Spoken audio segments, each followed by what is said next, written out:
ஐயா திரு ஸ்டாலின் அவர்கள் என்ன சொல்கிறாருன்னா, தமிழக வெற்றி கழகம் வந்து 1,72,00,000 ஓட்டு வாங்கியிருக்கு. நாங்கள் திமுக வந்து எவ்வளோ வாங்கியிருக்கோன்னா ஒரு 17,00,000 ஓட்டு கம்மியாக வாங்கியிருக்கோம், அவ்வளோதான் அப்படிங்கிற மாதிரி சொல்கிறாரு. திமுகவுடைய தனிப்பட்ட ஓட்டு எவ்வளோ ஐயா ஸ்டாலினால் சொல்ல முடியுமா? என்னன்னு தெரியுது, 18 கட்சி கூட்டணி, அவர் ஒரு ஆள் தனியாக வென்றிருக்கார். வாழ்த்துக்கள். ஏதோ இது இந்த அதிமுக திமுக தீய ஆட்சி முறை ஒழிய வேண்டும், இதுதான் எங்களுடைய நோக்கம். இது நாம் தமிழர் கட்சியில் உள்ளால் நான் இந்த விதையை, இந்த புரட்சி விதையை இந்த மண்ணில் 15 ஆண்டுகளுக்கு முன்பு விதைத்தவன் எங்கள் அண்ணன் சீமான். அதில் எந்த மாற்று கருத்தும் கிடையாது. அந்த புரட்சி மாற்றம் நிகழும் பொழுது திரை கவர்ச்சியை கொண்டு வந்து அழகாக அறுவடை செய்தார் ஐயா விஜய் அவர்கள். பரவாயில்ல, அதில் நோ இஷ்யூ, அதில் ஒன்றும் எங்களுக்கு ஒன்றும் வருத்தம் கிடையாது.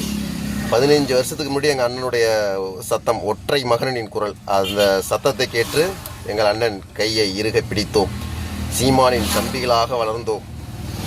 தோல்வியோ வெற்றியோ, வாழ்வோ சாவோ, வீழ்ந்தாலும் சீமானின் தம்பிகளாக இந்த மண்ணில் வீழ்வோம், விதையாக வீழ்வோம். இன்னொரு தலைமுறையாவது இந்த மண்ணையும் மக்களையும் உறுதியாக வென்றெடுக்கும். நாம் தமிழர்.